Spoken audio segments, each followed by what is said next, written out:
Breaking news, breaking news. The Devils are off to a really, really bad start.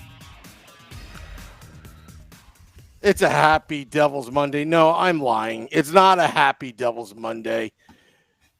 This is our breaking news podcast. I am your host, Sam Wu, here with State of the Fan Address, Pucks and Pitchforks editor-in-chief, Nick Villano. Yeah, I'm pissed, Nick. I'm pissed. And the reason why I texted you later, about late afternoon, was I needed to get a lot of things off my chest as a fan. And I know I probably go really crazy on the internet, but I figured I bring you, Nick, the voice of reason, so I don't go too far with my reactionary commentary and observations.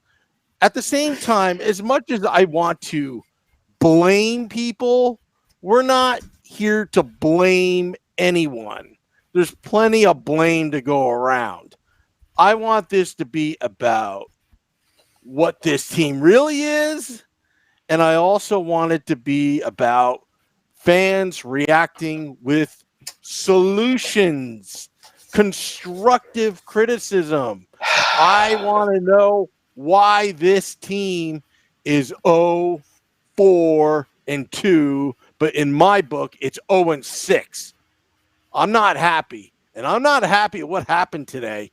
It's just, I'm going to go on a little monologue here, Nick. And I don't mean to monopolize the beginning of this breaking news podcast, but I'm a big New York Mets fan, and I saw the Mets blow over 30 saves. We're not even 6 games into the season. We've seen the Devils blow 3 games and blow leads. The Florida Panthers? Are you kidding me? Nick, just go. Let me just digest this and run the breaking news podcast. Okay, so Sam, here's the thing: is that you said that we weren't here to blame anybody. I'm here to blame everybody. Every single person in this is ridiculous. This is insane. I've seen no system in place. I've seen no heart from these players. I've seen nothing.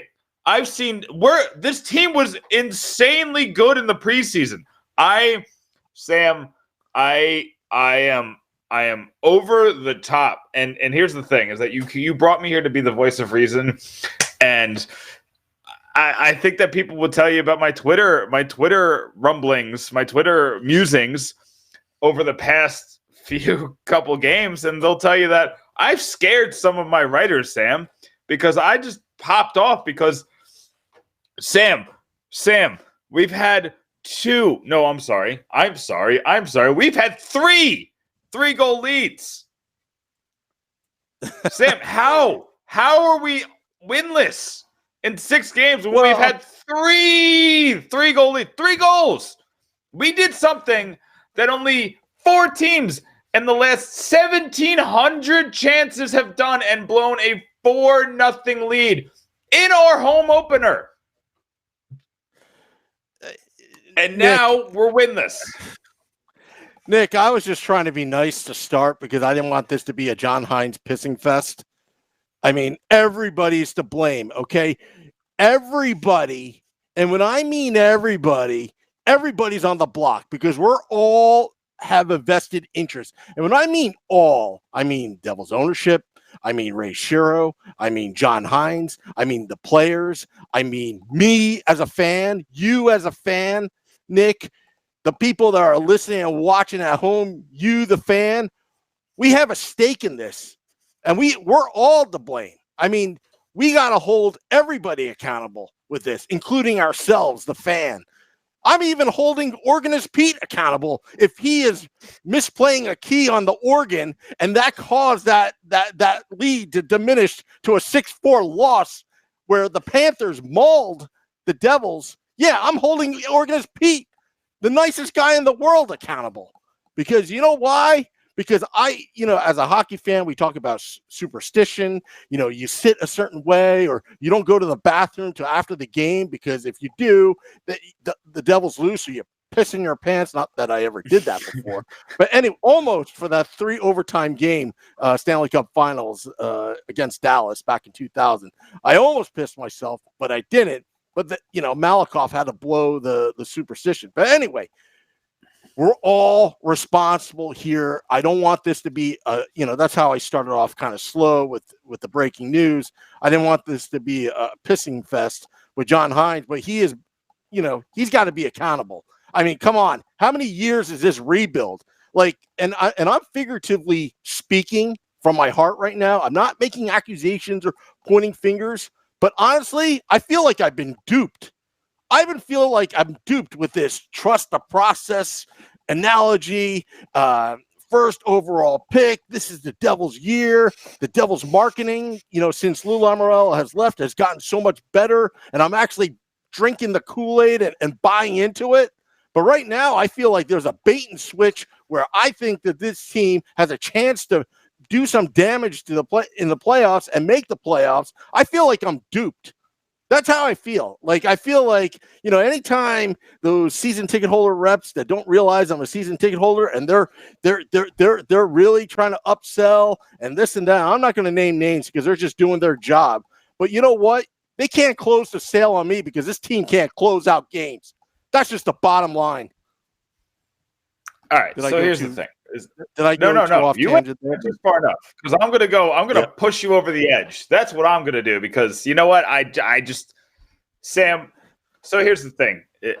I keep saying that, and I'm just trying to put my thoughts together because it's a lot of anger right now. So after that first game of the season, I try to be careful because we talk to a lot of New Jersey Devils workers with this podcast and with the blog, and I try not to. I don't call for jobs. That's not my job. My job is not to tell when somebody should have a job or not. My job is to give my opinion about the job that they are doing. And I took John Hynes to town after game 1 because that was a John Hynes special. John Hynes' biggest problem is that he overthinks everything, especially the lineup. And he will make changes to lineups that are working over one play. And that's what he did game 1. Game 1 was 150% on John Hynes because he made lineup changes to a lineup that went up 4-1 because they allowed 1 goal at the end of the second period. You can't overreact to that. Those things happen. But he changed everything up. He lost any possible chemistry that he was building, and that was it. That showed that the players knew that one mistake meant it's gone. It's done. You only get one, and you can't play hockey that way. It's on ice. You're literally going to make mistakes constantly. Connor McDavid made multiple mistakes against the Devils. They didn't take him off the ice. They didn't change his line. He's Connor McDavid. You can't do these things. You can't change everything up just because one player or one line or one set of 5 on the ice makes a mistake. And I understand that part of the reaction and part of the changing of the lines had to do with Jack Hughes was just getting manhandled, and having him on a line with Jesper Bratt and Nikita Gusev, 2 players that are not stout in size and not known for physicality, probably didn't work at first. And I was big against Wayne Simmons on Jack Hughes' line, and I was wrong. I'll 100% admit that, and that's fine. And that was good on Hynes. I'll give him the pat on the back for making that change because Jack Hughes has looked outstanding the past 3 games. But that's it. That's all I'm giving him the pat on the back for, because a lot of these players that he's leaning on aren't looking good. I mean, Sam, I don't know if you noticed this, but before today's game, Nico and Taylor Hall had no goals. The top line had 2 goals total. The power play has no goals. None. It's the worst power play and the worst penalty kill in the league. Not in the Metro, not in the Eastern Conference, in the NHL. I haven't checked the numbers after today's game, but before today's game, they were the worst penalty kill and power play in the NHL, in the entire league. That comes down to coaching. The coaching needs to be better. Now, I am not, like I said, I'm not going to sit here and tell you that John Hines needs to go, because that's not my job to make those decisions. But you need to make a hard decision if John Hines isn't willing to change things. And he hasn't. We've been sitting with the same power play that passes the puck back until somebody skates right into the zone, into a 4-man penalty kill, and loses the puck immediately. Sam, I just need a change. A change has to happen. The one thing I liked in the past and was accountability. Okay, John Hines has been there for a while. Okay, he's, we're going to talk about John Hines, but we're not going to point it all to him. This is Ray Shero's team. This is absolutely Ray Shero's team. Something needs to happen quickly. And the other thing, too, is we're reacting. Okay, it's easier said than done. To play the game, it's already tough enough. But to be 0-6. Okay. And then I hear, and we try to talk about positivity, and I was one of those people. Well, look at the St. Louis Blues. Well, the more I hear about it, the more I'm pissed that I even mentioned that. And now people say, well, what about the St. Louis Blues? Well, what about the St. Louis Blues? I mean, that doesn't happen very often. January 3rd, worst to 1st. Okay. If you follow their model, I don't know, last November, they got themselves a puppy. A nice, cute golden retriever, all those viral videos as they were losing games. And then suddenly they're in Philly and they play a dumb 80s song. All right. A dumb 80s song. And that became their rallying cry. Okay. And then, the story about Layla, that is awesome. That was awesome to go along with the whole thing that happened. Okay. But those things don't happen that often. It's like 1 in a million. Okay. Like the only thing I can think of is this is almost like the curse of the goal song, is what my friend Durango Steve says. The curse of the goal song. That first night when the new ownership group came in and, we had our old goal song, whatever, and we're not going to get in the goal song controversy. And then without telling us, without warning, the Devils score, and you should have seen their faces. Everybody's like, yes. And then they play the goal song. This is our house. That was a terrible song. And then, yeah, it should be renamed. This is our mess, because you got to own up to it. I'm sorry. You got to own up to it. There's a lot of people in the Devils I like, and I liked a lot. But I bought in. I went all in. I said, I'll give you 5 years to figure this out in 2013, 2014 season. And guess what? How long is this rebuild going to be? And there's a Devils fan out there, Denise Lafron. I think that's her last name. I haven't talked to her in a while, but she said, Sam, you got to be patient. This is a rebuild. She's absolutely right. And I was patient, and I hate to admit it. She was right at the time. It was a few years ago. But when is it? When is it? You hold everybody top to bottom, including Pete the organist. We love you, Pete, but just using your example, Pete the organist. But when do we start holding people accountable? Because to be honest with you, and I'm not going to name names, I want people fired. I want a culture change. This brotherhood, this is a brotherhood of losing right now, just absolute losing. The marketing has been great. There's a lot of good things they do at the arena that's fun, but there's only so many times you bring in David Putty before, it all comes down to the bottom line. Hockey is a business, NHL is a business. It's the bottom line, it's money. But for the fans, it's winning. You got to start winning. I don't care how you win. Just win. Just win. Winning solves everything. And then think about it. There's a game on Thursday. There is a game on Thursday. And listen up, Devils fans. There's a big game against the Rangers, and there's so many new players on this team. I almost want to the Devils would never do this. I want to go in that pregame, go in that locker room and spend 30 minutes on a profanity tirade. You just do not lose to the Rangers.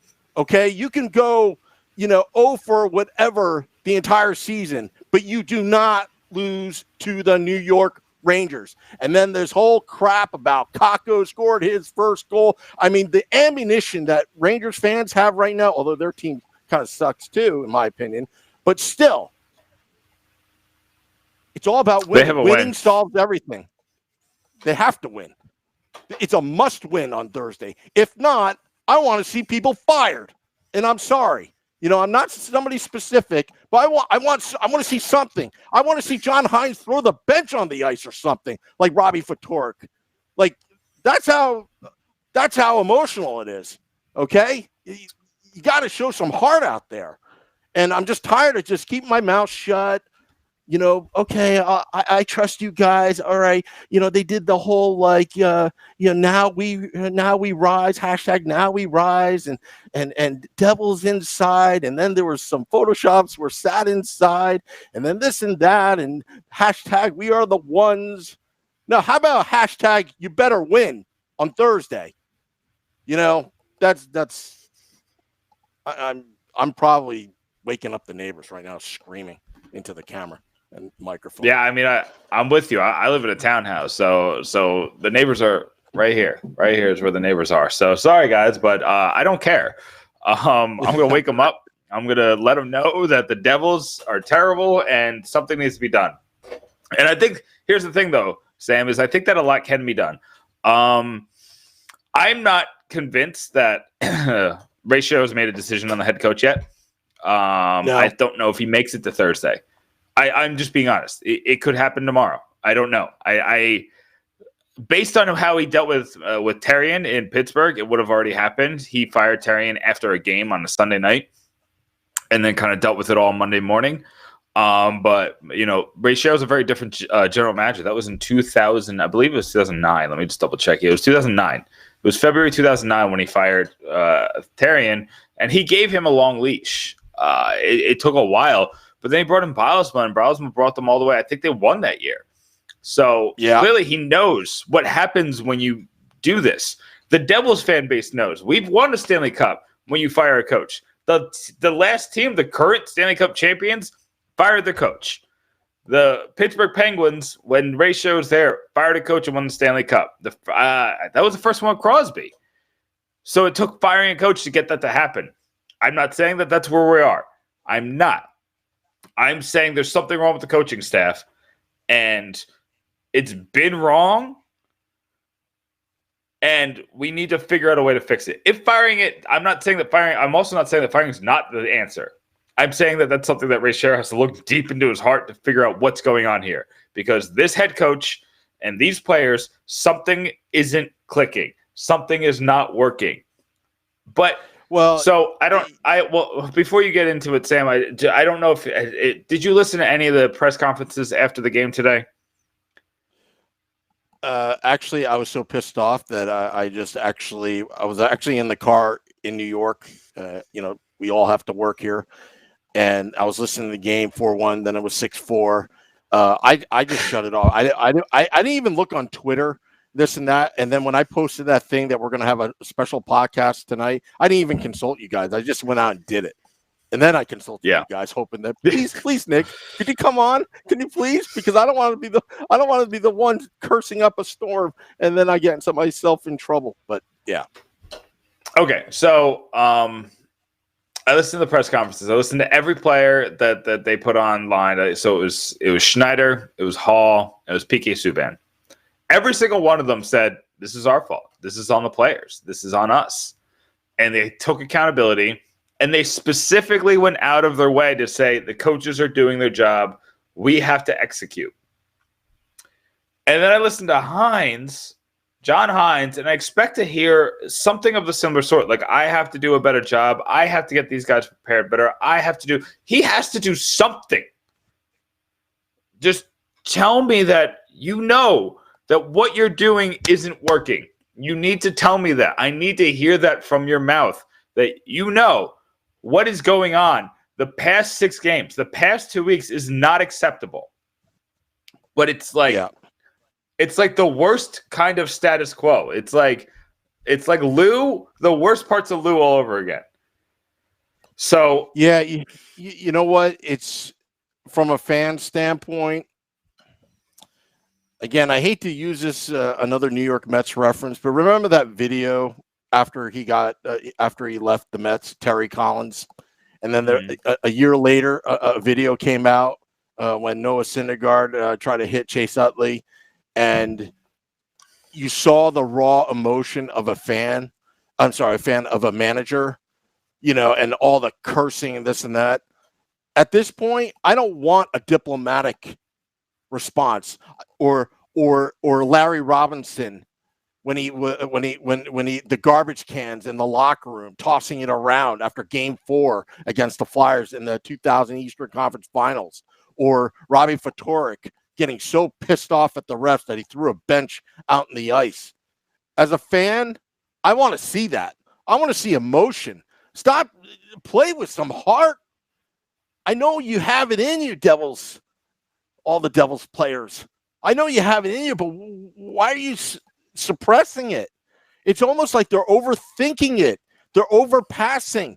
It's almost like the fundamentals aren't even there, where they just need another voice, another teacher to get them playing Devils hockey. And it's really funny because PK Subban, when he first came to the Devils, and then there was an interview, I believe it was Amanda Stein, or it wasn't Amanda Stein, but somebody was interviewing him, and he said he was so enthusiastic about playing in New Jersey that he went through the history. It was built on defense and this and that. And I'm thinking to myself, that's music to my ears, but there's one problem, PK.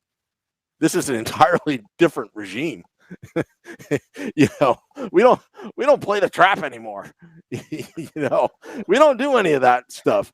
And is John Hynes the right coach for this team? I just don't. I don't even know. But this is why I do know.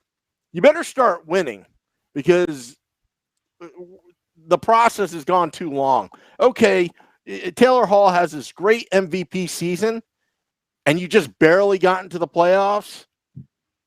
Maybe we all are at fault in overvaluating this team. Maybe there's tons of talent, but the talent's not gelling and playing as a team. You have to play as a team. And I'll go through this quickly because this is a point I want to make. But we do have to get Tyler on. We have Tyler Kelly from Pucks and Pitchforks. He's my stats guy, so I need him to tell. I brought him to be the voice of reason for both of us because we're clearly both off our rockers. But if you go through the advanced stats of every new person on this team, Gusev has been bad. He's been really bad. He can score goals, but he's just not – he's having trouble getting used to the defensive side of things, the puck possession side of things. He's really good at getting in position to shoot. He's really good in his offensive zone without the puck. He's really good at a lot of things, so I don't think he needs to be out of the lineup, but somebody needs to tell him how to do things when the other team has the puck, because he's just had trouble with that. PK Subban just looks off. He looks like he's trying to do everything. He looks like he's trying to be the best player on the ice at all times. And I don't know if he knows this, but this team has Taylor Hall. Don't be the best guy on the ice and stop the fake shot. You just got to start taking shots that aren't going to get blocked, or just pass, because the fake shot, he's just faked it too many times that nobody's biting. So people just sit there when he does the fake shot. It's not. So I just, on that power play, I just need him to either pass or shoot. And then once he starts getting, no more boy who cried wolf, then he can do the fake shot again. It's just right now, it's just not working. So let's put that to the side. PK's got to be better. He's got to be the top guy. He's got to be the top defensive guy. He was brought in here to do a specific job. I haven't seen it yet. So, but again, I think that's also him coming back from an injury-plagued season. I'm not that worried about PK because the talent is there. The skill is still there. The speed is still there. It's just a couple getting used to the mental things. So that's fine. Jack Hughes has been phenomenal the past 3 games. Getting him with Coleman and PK was great. Wonderful. And whoever else ends up cycling in on that left wing spot, it's all been wonderful. So after the first couple of games of Hughes not looking good, he's looked good. Boquist, I mean, he took a penalty at the worst possible time. He lost us the game tonight. He didn't lose us the game, but his play was what put the nail in the coffin. You can't get a double minor. You can't let your stick go errant. when your team is fighting for that last goal. You're down by 1 with 7 minutes with 7 minutes to go, and you go in the box for 4. That was the death knell. Like, I lost all confidence in the game. I don't know about you, Sam, but I was like, well, that pretty much does it. Because even if you keep them off the board, you got to use all of your puck possession guys to get, to keep the puck out of the net. And now you have 3 minutes to get them refreshed and get them back out there to get the puck back so they can pass it to Taylor Hall. And it just doesn't work that way. And then Wayne Simmons, he's been snake bitten a couple times, but he's had chances. He's had high danger chances that he just doesn't put on the net. And he's got to be better at just his accuracy on his shot. You're 3 feet from the net, and you've gotten the puck on your stick 3 feet from the net at least 7 or 8 times, probably more, but at least 7 or 8 times. You got to get the puck on the net. When you're like, I don't care if you throw it right in the goalie's chest. I do, but I'd rather you do that than throw it away from the goal. I don't know if y'all know this, but there's that famous Wayne Gretzky quote: "You miss 100% of the shots you don't take, but I'd rather you take the shots on the freaking net." And coincidentally, Wayne Gretzky was in the building the other night. I wish he just went over to the Devils locker room and just said that. Guys, you got to put the puck on net. Who cares? If you Whatever, miss, just you give miss. him $14 million, put him on the ice. I'm sure he'll still be able to score at least get a couple passes. Yeah. I'm just gonna get Tyler on soon. I'm just trying to set him up. I gotta get through these comments, Sam. There's hundreds already. There's already hundreds of comments. This is insanity. Yeah. Just keep on commenting, Devils fans. We just did this on a whim. This was our extent of our production meeting. Nick, please come on. All right. What time is it? 9 p.m. I just. So. That's how we started the podcast. So this is completely unscripted, no preparation whatsoever, and we'll get Tyler on shortly. So I want to talk about this one comment here from Christopher. I'm not even going to try your last name, but your question. And what the heck is it with these team giving up goals in the first minute of the period? See, so Christopher, that's bad. It's bad to give up goals in the first minute of the period. But what's been worse is giving up goals in the last minute of the period, because that is a lack of discipline. That is trying to sit back and just play to the intermission. And multiple times it's bit them in the butt. And then they go into intermission feeling bad. Instead of feeling good up 4-2 or 4-0 or whatever the case may be, they go in the intermission feeling bad about themselves because they just gave up a goal and just let them cut into the lead. And they've been here before. And now it turns into coming out slow out of the locker room because you already felt bad. So I do think the first minute ones are bad, but I think the last minute ones are even worse. And then, you obviously have the ones that are, the one to the Oilers is inexcusable. Like, first, listen, the refs did us no favors that game. To miss that completely, that call on Taylor Hall is fine. But I can't blame the refs when you you had a chance to just keep them out of the net. And, you let Connor McDavid get in literally, he was in the legs of, I think it was Blackwood that night. He was in his legs. You let him get there. So, you could see the wheels coming off. Call a timeout. That's from David Decker. Yeah, honestly, I don't even remember John Hines calling a timeout this season yet. I'm sure he has. Right? He's had to have called a timeout at some point. But the fact that you've lost 6 games, and I can't remember once where you've called a timeout, it's not good. Do you think this is more of a coaching problem or is a team mentally weak? I think I don't like calling people mentally weak because I don't know them. I don't know what the situation is. What I know is that the Devils have been sluggish to get the pucks. The Devils have been slow in the defensive zone. The Devils have been losing a lot of puck battles. And ironically, the person who's winning puck battles is Miles Wood. He does so many other things that haven't been good, but he's been winning puck battles. That's why you can't take him out of the lineup. There's just a lot. Everything's wrong with this team right now. The goaltending should be better. The defense should be much better. The offense should be better. The power play should be worlds better. The penalty kill should. I mean, it was one of the best in the league last year, and the team was terrible. Yeah, that's the worst. Giving up a goal late in the period. It's terrible. I hate it. Taylor Hall and Jack Hughes need to be on the same power play unit. I think they did that today, and it looked pretty good. I mean, Jack Hughes, I still have no idea. There was a force field around the goal where he took that shot literally on the goal line. It didn't go in. The kid just feels like he's snake bitten on that first goal. I feel like once he gets that first goal, it's going to be good. But that was from talking about Taylor Hall and Jack Hughes. Yeah, I do agree. They should be on the same power play unit. Makes sense. Knock on Heinz team, they never hold leads, poor discipline. But here's the thing: is that year that they went to the playoffs, they had a bunch of come from behind wins.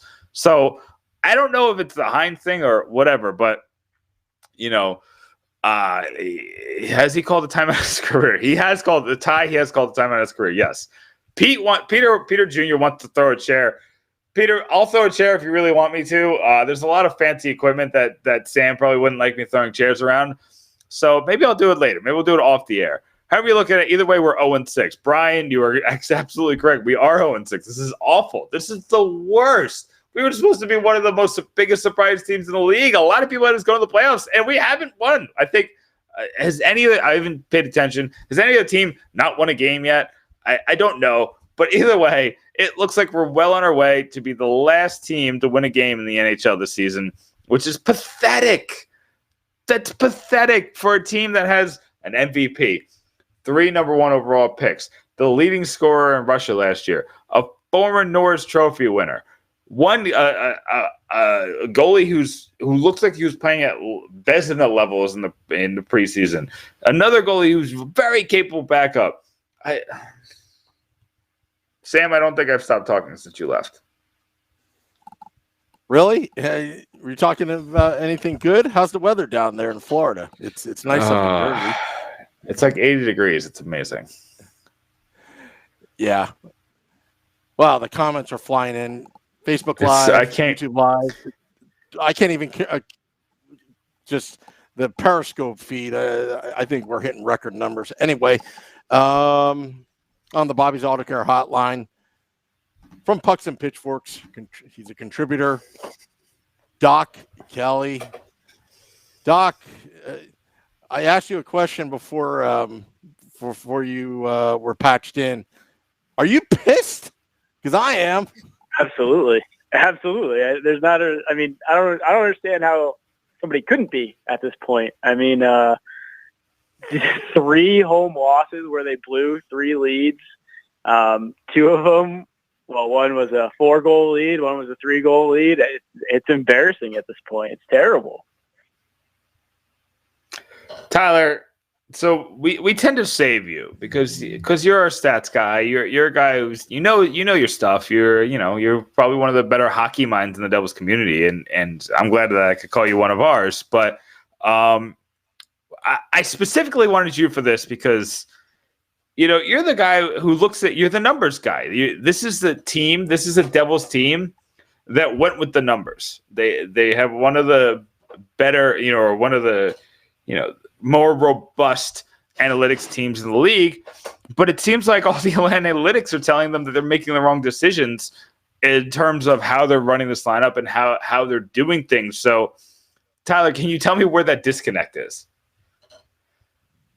It's hard to say where the disconnect is, but I mean, you're right. They went with a really heavy analytics team this offseason. We like to talk about bringing in PK Subban, bringing in Nikita Gusev, and drafting Jack Hughes as part of the reason that the Devils had such a huge offseason. But then they also brought in Tyler Dellow and Matt Cain to bolster up the analytics and run it on that end.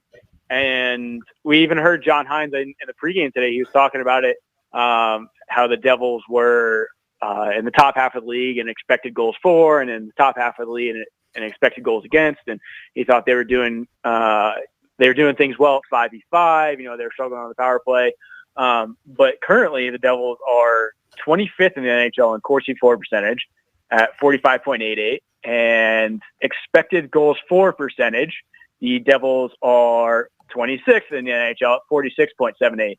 So, I mean, they're not doing things right at 5v5. They've had some good games.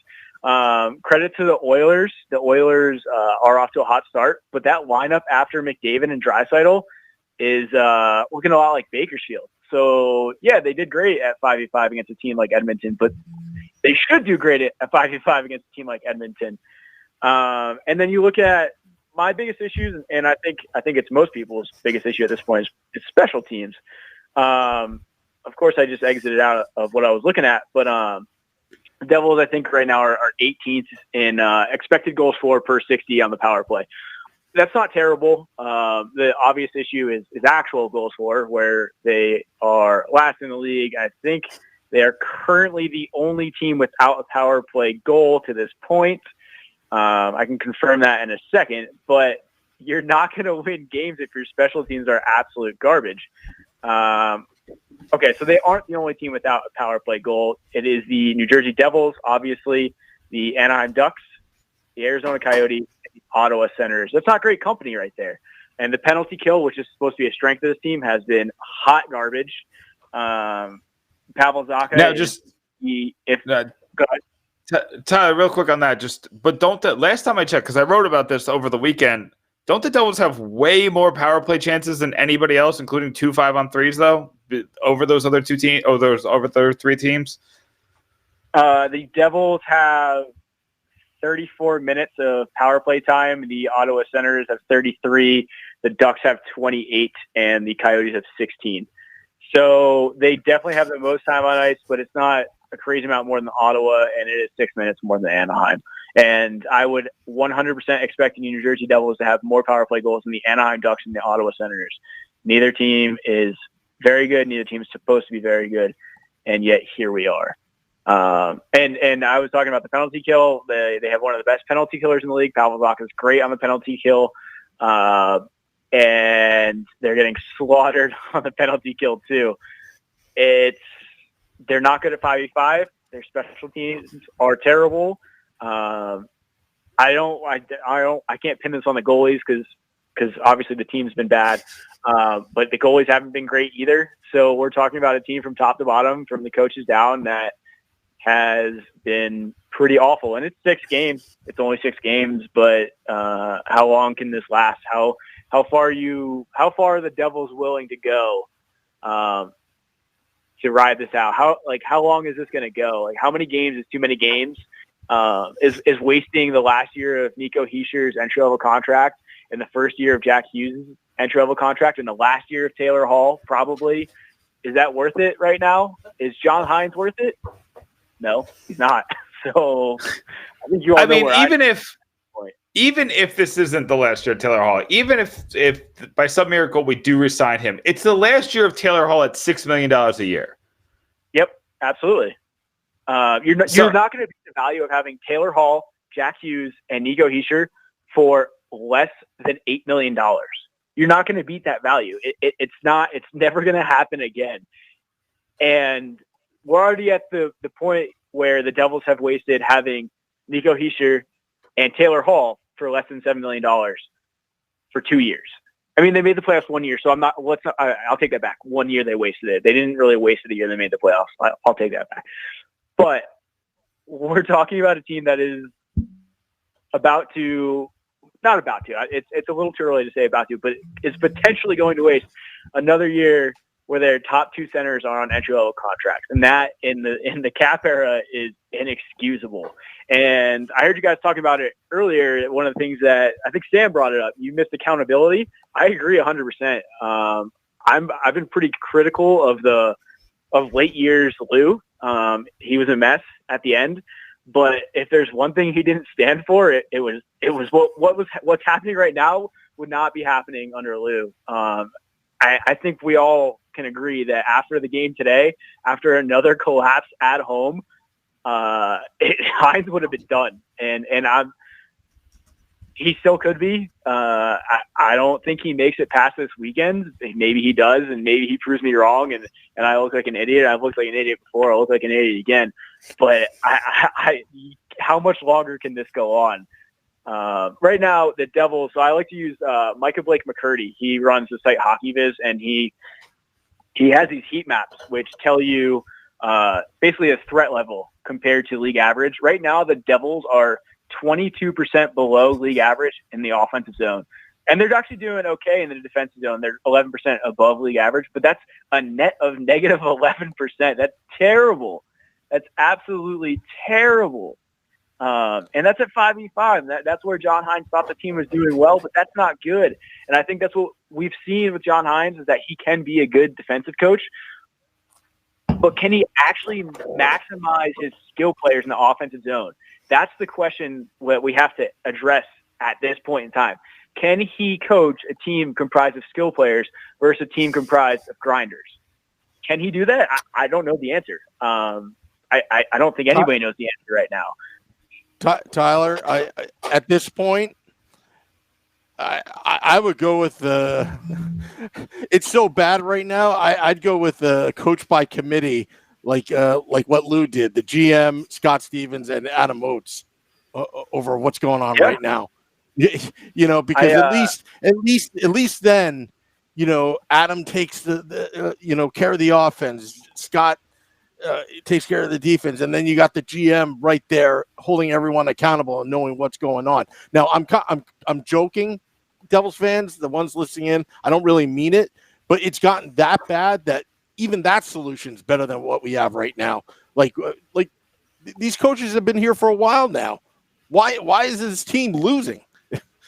Yeah, I mean, John Hines took over in 2015, and it's been his show since then. And, credit to him that the 2015 team was bad. The 2016 team was bad. And he took and so the question comes up when you talk about the 2017-18 team is did John Hines take a team without a lot of talent to the playoffs? Or did Hart Trophy winner Taylor Hall and backup goalie turned borderline team MVP Keith Kincaid take that team to the playoffs? Because my answer is absolutely it was Taylor Hall and it was Keith Kincaid. But it's just there's so much at stake right now. It's such a crucial point for the Devils. Franchise. Like this is a swing season. This is when they're supposed to take the next step. This is supposed to be a team there. They brought in a ton of talent, and I think it's okay for the team to not make the playoffs, but they have to be competitive. The Vegas over-unders were set at 90.5 points. I think it's reasonable to expect them to finish around 90 points, but I think most people expect them to finish and hit that over. And it's okay to hit that over. It's okay to be 92, 93 points and miss the playoffs. It's not a big deal as long as you're making progress, right? You can say trust the process all you want, but, are you actually going to show us the process? Because going backwards isn't really a process to me. It's just not. It's failure at this point. And we saw Ray Shero, so he didn't give Therrien the leash he's given Hines in Pittsburgh. He gave him, I think, 2 full years, and then he canned him in February of 2009, and that's when he brought up Bialsma. Bialsma came up from Wilkes-Barre, had no head coach experience, but he took a team that was 27, 25-5 in Pittsburgh that year, and then they went 18-3 to finish out the regular season and won the Cup that year. And the 2019-2020 New Jersey Devils are not those Pittsburgh Penguins. Sidney Crosby's not in that locker room. Evgeny Malkin's not in that locker room. And Marc-Andre Fleury is not in that locker room. But that's okay. They don't have to be that team. They have to be a team that shows that they can fight for a playoff spot, a team that shows they're actually deserving and that they're moving forward and they're making progress. Otherwise, it's just another wasted year. So, Tyler, there's 2 more points that I want to get to before we let you go about your night of not stewing in the hatred that is being a New Jersey Devils fan this season. First, it's something that you wrote about, something that we've spoken about, because a lot of people saying if it's not John Hines, then who? One guy that we've brought up, I threw it out there just kind of playing with it, and you looked up the numbers and you thought that it might work, was Mark Dennehy in Binghamton, guy with a lot of head coaching experience. This isn't just some assistant wahoo. This is the guy who's been coaching in college for years. What's the logic in that? Yeah.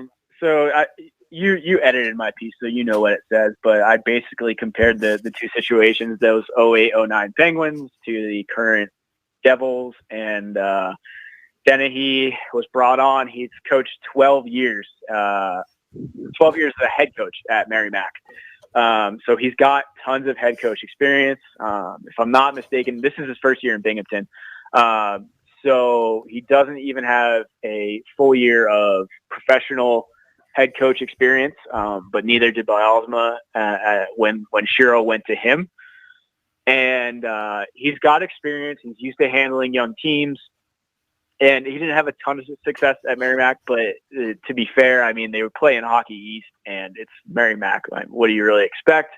He had some good years there, but nothing crazy, nothing to write home about.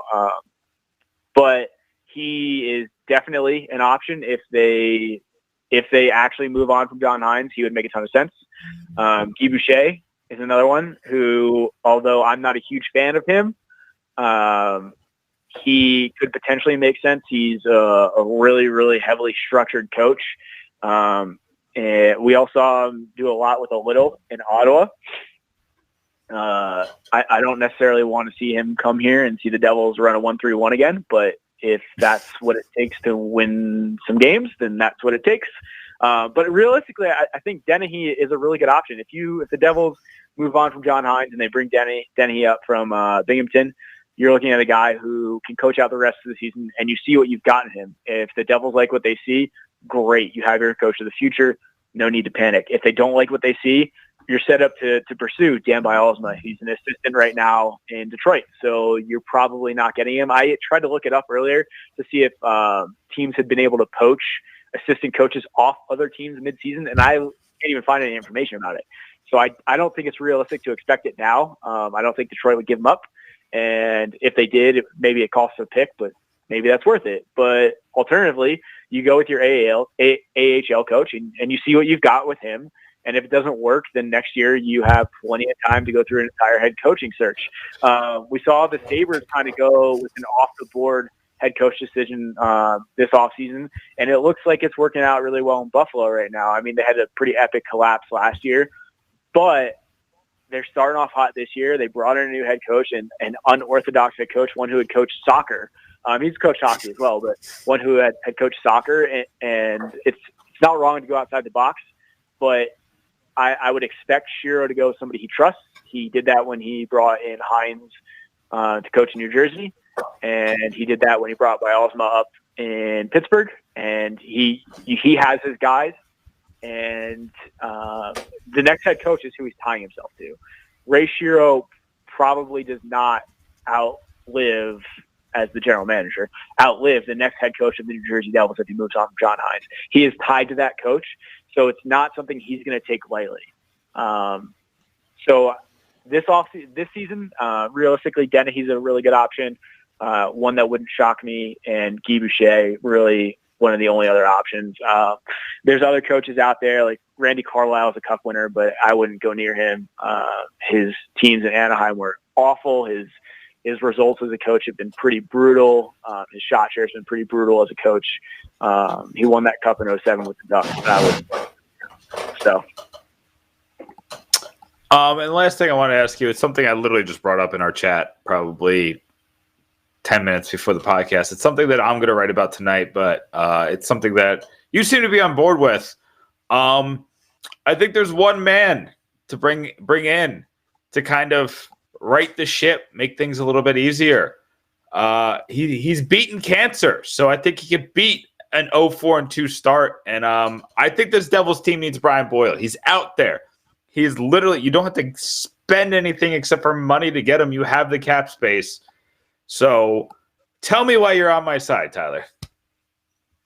I've been pretty open about being anti bringing somebody in just for leadership, just for that veteran presence. But I think it's pretty evident that this team needs veteran leadership. Andy Green's here, but he's not really that fiery leader. He doesn't. You can tell he doesn't have the emotion that the 2017-2018 team thrived off. They fed off emotion, right? Like Boyle came back he beat cancer, and that team just went on a run, and it was great. The team was exciting. They even talked about building everything together in preseason at West Point, and they went to Navy this year. So you're if you're me, you're thinking, oh wow, this is a good start. They had a great offseason, but they're definitely missing that veteran leadership. And I don't know enough about Wayne Simmons to comment on his leadership. I'm sure he's a great leader, and he seems to be a pretty fiery guy. He's a stand-up guy, but Brian Boyle, obviously his results aren't great on ice anymore. He's old. He's not fast, but he can win some puck battles. He can win faceoffs here and there. But at this point, what's the worst that happens? You bring Boyle in on a cheaper deal. You don't have to play him every night. He can work back into the lineup. You send Rooney down to Binghamton or Hayden. It doesn't matter. Probably Rooney at this point. You send one of them down to Binghamton. And maybe you play Gusev with Boyle because I know you guys were talking about it earlier. Gusev's had a rough start to the year. He's scored a couple goals, but he's had a Corsi for percentage above 50 once. His expected goals for has been above 50 once, and that was the Edmonton game. And that, again, I talked about earlier, Edmonton beyond McDavid and Draisaitl has a very, very weak roster. So I feel like I'm the official Goose guy. Like I love Gusev. I was so happy the Devils brought him. I'm not worried about him either. I don't want that to be the message. He's going to be fine. But I think maybe there needs to be some more stability in the bottom of that lineup, and I don't think Rooney's the answer in that fourth center slot. And if they want to play Zacha there with Gusev, that's cool too. But maybe bringing Boyle in is the right decision, as long as it's not going to cost somebody like Jesper Boqvist a roster spot, Jesper Bratt, or Nikita Gusev, or any of the young players. As long as it doesn't cost them a roster spot, I have no issue with it. I don't really think there's a lot of room in the roster right now. I don't know who comes out if they bring him in. I liked the lineup today. I was good with the lineup today for the most part. I'd like to see maybe a little bit less Miles Wood, maybe more Miles Wood in a bottom six role, less than a top six type role. And I get it. Game situations, things change. But I'm not sure who comes out if he comes to the team. But if they want to bring him in, they want that veteran leadership. I'm good with it at this point. Something has to change with this team, and it's not all on the coaches, it's not all on the players, and it's not all on the leadership group. It's not on the captains, but there's a lot going wrong, and there's not a lot of time to fix it. The time to fix it was in the preseason. The time to fix it was before the season started, and time is running out. The Stanley Cup winning Blues, that's not something to expect. Like, you can't be last place in December and go win a cup. Like, it's so rare. That's not a reason to hold out. That's not a reason to be like, okay, we have plenty of time. We have plenty of time. We have plenty of time. It was such an anomaly last year. It's not, the Devils cannot let this go until December 1st. If Shiro wants to let Hines ride it out to November 1st, give him till the end of the month, see if he turns around, no problem for me. But there's only so much time you can wait, and there's only so much you can do. And maybe the baby step is bringing in Brian Boyle as that veteran presence in the bottom six and that leadership presence. And if that's the first step, and if that doesn't work, then go ahead and take those next steps. And get the little puppy in November. That's the next step after that. Yeah. All right, Tyler. I really appreciate you coming on, talking some depression with us. We'll talk to you soon, though. You got anything? Yeah, you got anything cooking coming up? No. I write when I can. But I'm sure by Thursday the Devils will give me something else to write about. They always do. Yeah, they sure do. But you guys, Tyler put this out on Sunday, so maybe you missed it. He put it on the piece on just kind of those, like he was talking about, those similarities between Ray Shero's time in Pittsburgh and his time here when it comes to needing to replace coaches. So that's definitely a piece that's up on the site, Pucks and Pitchforks. Follow him at .kelly41. He's always putting out the heat maps. He's always putting out those advanced stats that kind of, that other stuff that, he explains it really well. He puts it in, explain it like in 5 versions. So Tyler, thanks for coming on tonight. Yeah, I appreciate it. And I actually want to leave on a positive note. It's been a lot of negativity tonight.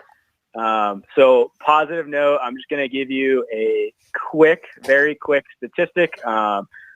Jack Hughes, I know there's people who are a little worried he hasn't put anything up on the score sheet. I actually tweeted this out a little bit earlier. He had a rough start with Brat and Gusev, but at 5v5 away from Brat and Gusev. So it's basically after those last 2 games, he has a Corsi forward percentage of 56 and an expected goals forward percentage of 69.15 in 43 minutes and 30 seconds time on ice. Jack Hughes has looked great. He is a bright spot on this team. If hopefully Nico doesn't miss any time. But going forward with Nico Hischier and Jack Hughes, this is going to be a good team. They just have to turn it around, and how they turn it around is beyond me right now. So. All right, Tyler, thanks so much. I agree. I mean, at least we got a little bit of positives. Thank you, Tyler.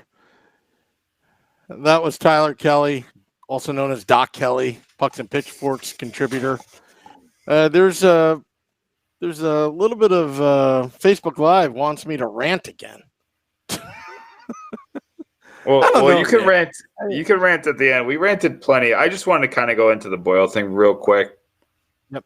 So one of the Devils' biggest problems right now is puck handling. They haven't been able to hold on to the puck in the offensive zone, and that's one of Boyle's main attributes. He doesn't bring a ton to the table anymore, but he's a big body. He's 6'6", 200 and something pounds, probably north of 230. He'll knock a guy out without even thinking about it. And, he can hold on to the puck. And, when he's not doing those things, you just stick him in front of the net and you kind of put him in front of people and you put that big body in front of goalies. And then, he could push people away from people trying to get people, off a guy like Gusev or Brad or Boquist or things like that. So This depends a lot on the Nico Hischier injury, which in it of itself could be major. We don't know. I don't know what happened to Nico today. He was just gone out of nowhere. He only played, I think, like 5 minutes today. So yep. It was interesting that they had Jack Hughes on the first line. I don't know if that's the decision I would make right now. I think I would put Zajac on that line right now. That's just me. I think that Zajac could at least set up Palmieri and Hughes, Palmieri and Hall. You put Hughes on the second line with Coleman and Simmons. You could put Zaka on that third line. Put him with whoever they end up putting on the third line now. Is if you want to put Wood on that, I think Wood makes more sense on the fourth line. But say you want to put Zaka with Boquist and Coleman probably. And then I would like a fourth line if it was, Brian Boyle, Jesper Boquist, and, I'm missing somebody and I can't think of it off the top of my head. But, I mean, there are some positives, Sam. Who had a really good game today was Will Butcher. Will Butcher played penalty kill, and he looked pretty good at it. That's not something I expected. Who didn't look good on the penalty kill? Damon Severson. So we're getting some things like I've seen a lot of growth from Butcher this season, which is nice. But like I said, we've just seen so much regression from Severson that it's counteracted that. I've seen growth from Vatanen. I mean, Vatanen's a guy that I want to resign right now because he's looked good this season. But again, Subban has had trouble getting acclimated to the team and the system and everything, so that's kind of counteracted the positive that Vatanen has brought. So it just feels like this entire team is 6 in one hand, half a dozen in the other, and it's all negative. Yeah. It's all negative now, but I'll tell you what. Thursday, this is for you, the Devils fans and the players in the locker room and everybody in the organization. You win on Thursday. That's the starting point. That's the starting point. If you lose on Thursday, that's also the starting point of a different path. You know, I mean, there's so many different scenarios. I mean, we were kind of talking off air. Okay, you know, Nick, when you and I are talking off air just briefly, you know, kind of kidding around, what if this team's back in the lottery? Lafreniere!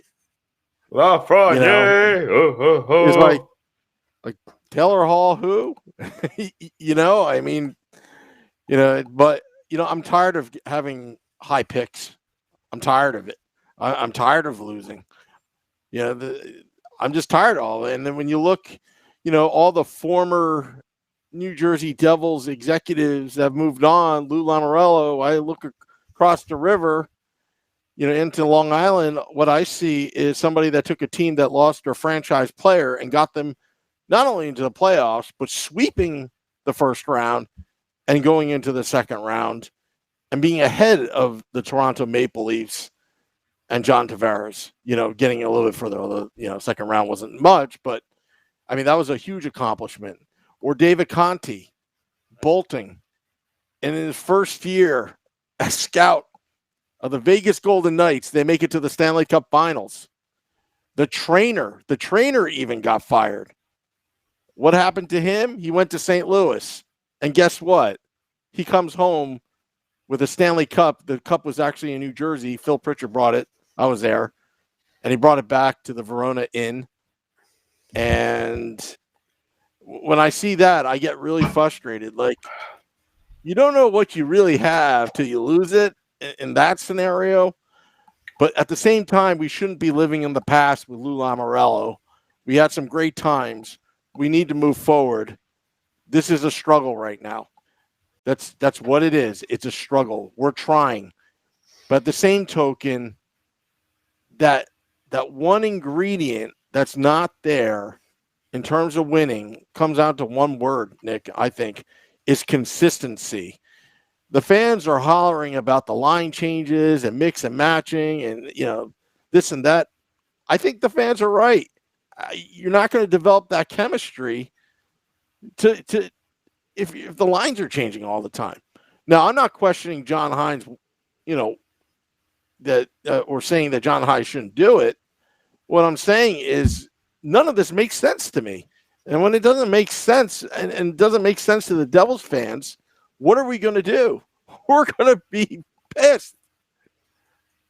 Just absolutely pissed. I mean, this team needs a shakeup. You know, they've heard the same voice for a while.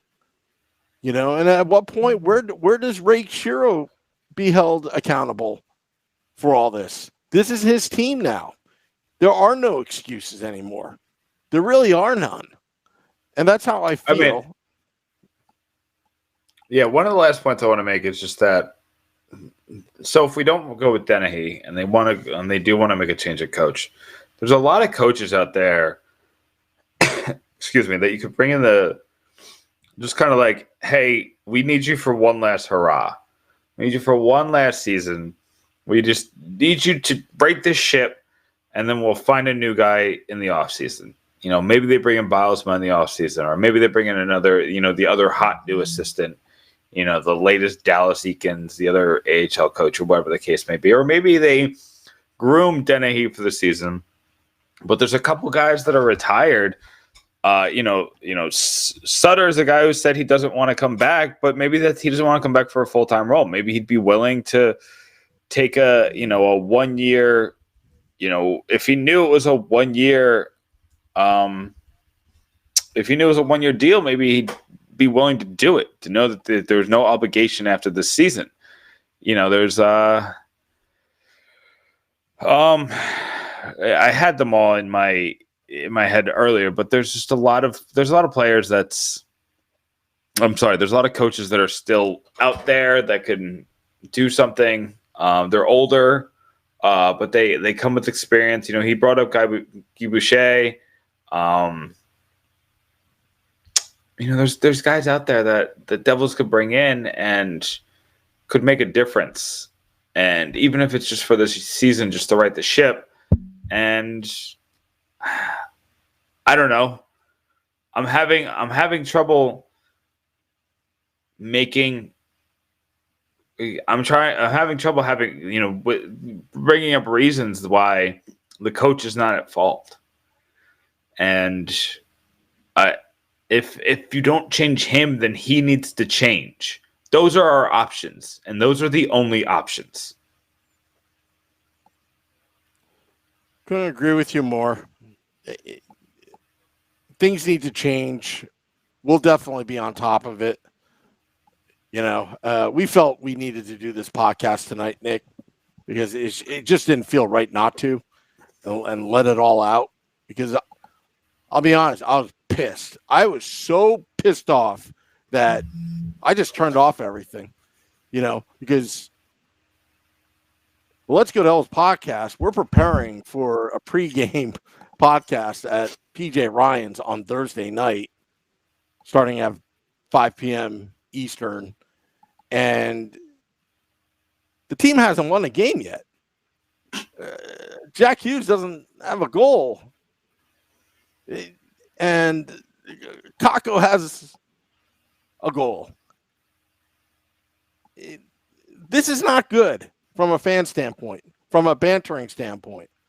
But also what's not good is this team should have been starting at 6-0. But instead are blowing their leads and no resemblance of it. Just keeps on getting worse and worse and worse as each game goes by. So, the first period and a half of opening night seems like it was 5 years ago. I mean, the Devils were up 4-0, beating the Winnipeg Jets. I'm thinking, oh my goodness, look at those hits. Subban's dishing out. Look at Gusev scoring his first goal. He's on pace for 82 goals this season. Now, I would do anything for a win. Just win. That's all it comes down to. None of this marketing stuff that the Devils do, this and that. Just start winning some games and do whatever Sam, it takes. I just want to know if Hip Hop Hooray is her goal, is her win song. Hip Hop Hooray disappeared, and I don't know where it went. You know what? It's the curse of the goal song. I said it in the beginning of the podcast. It's kind of like that that's where I think it started, when they didn't tell the fans that they were changing the goal song, and they played "This Is Our House," their little marketing theme that they did in the first 6 weeks. I forgive the Devils on that because they did apologize and this and that, but since then, it hasn't been very good, other than a Taylor Hall MVP season. And that turned into one playoff win. Yeah, but let me tell you, I needed that because it's been a while since 2012, and it was a good feeling. We need that. Yeah, and I believe it was Corey Schneider's last win for a very, very, very, very long time, if I'm not mistaken. Took him months to get another win after that. So. But we should probably close out the podcast. So Wednesday night, we'll be back 9 p.m. Eastern. State of Fan Address, Pucks and Pitchforks, and Fansided.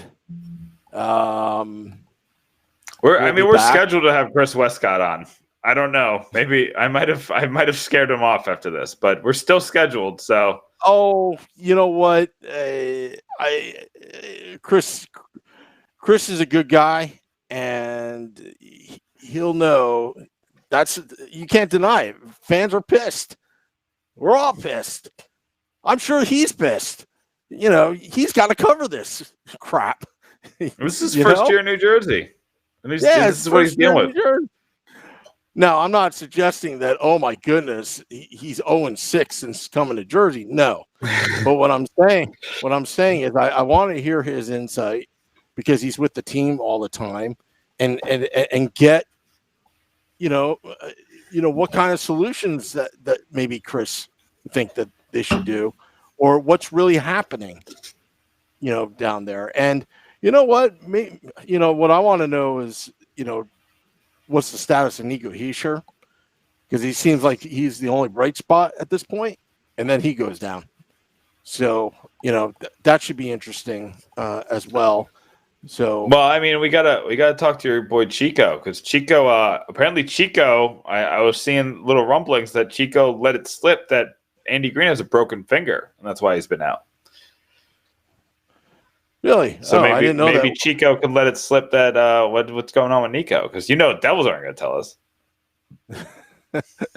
It's upper body. Is that considered upper body injury? Yeah, anything above the waist, but I guess your fingers are below the waist when you have them down. I guess it depends on where you have your hands at that moment. Yep. Yeah. So, and also Thursday, PJ Ryan's Fun starts at 5 p.m. The Let's Go Devils podcast team will be there live, doing our thing. Again, it's going to be very hard to be trading words with New York Ranger fans, but you know what? That's what champions are made of.